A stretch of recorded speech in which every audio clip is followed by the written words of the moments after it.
is a very small painted turtle here. It's already got a little bit of damage on its shell, but we are going to rescue him and move him off the road into the direction he was heading, into the weeds. And off he goes. I am at the Nichols Lake, Manistee National Forest National Campground. And here we are going to give you a quick look of where it's at. It is north of Broman, kind of near Bitely area, right on Nichols Lake. Right off the bat, right when you pull in, there are two large dumpsters, and you have the overflow parking area, which is where I parked at. Heading into the campground, the first handful of sites were actually used. So I walked up to the little billboard here that didn't have a whole lot of relevant information, and then I hiked past the first set of campgrounds and came up to site number 6, which I looked back to show what it looks like here. Has nice cement pads on all of the campsites.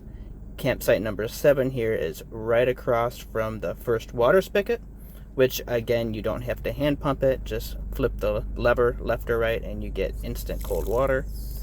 And then right up the trail from that first water spigot is the nicest restroom I've seen in a National Forest campground so far.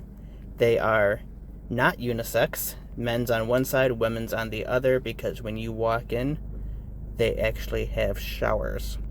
Free use showers just for your $22 a night fee. So they are actually well kept up, very clean inside. We're going to take a quick look here in the shower since nobody's in it. So super surprised with that. Nice little change of pace.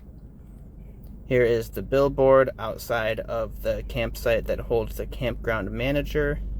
Again, $22 a night. You can either drop the fee there or take it up to the campground manager. The campground manager has wood bundles for sale and a cooler for ice and pop, which is pretty up to date. This is the campground manager's campsite here, which is just a little bit beyond another water spigot. I'm not going to test them all out. There were several here in the campground. We're going to loop past that spigot to another unused campsite here.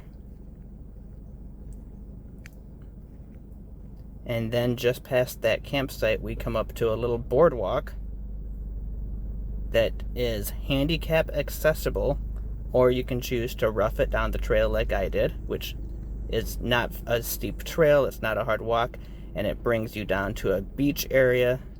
There are several people there swimming with little kids, so I did not film that beach area well. But here's a quick look at the lake itself. It's a nice quiet lake, one little kayaker out there. The swimming area is marked with buoys, so you don't swim too far out.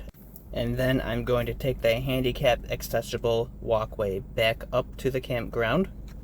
The beach, for what it's worth, was actually a really nice, surprisingly sandy beach. Definitely worth going to if you're staying at this campground. And you can reserve sites here. They just put up a little sign saying reserved with the date on it. There's another water spigot here, and it is right up the road from the end of the campground. There is campsite number 28, and that is the total number of campsites in this campground, 1 through 28. And again, super pleased with this campground for only $22 a night. And I think it's worth mentioning for hikers and backpackers that the North Country Trail, National Scenic Trail, cuts through just up the road from the campground a short ways. So if you're a hiker and you want to do some North Country Trail hiking, this would be a good campground to throw your tent up at.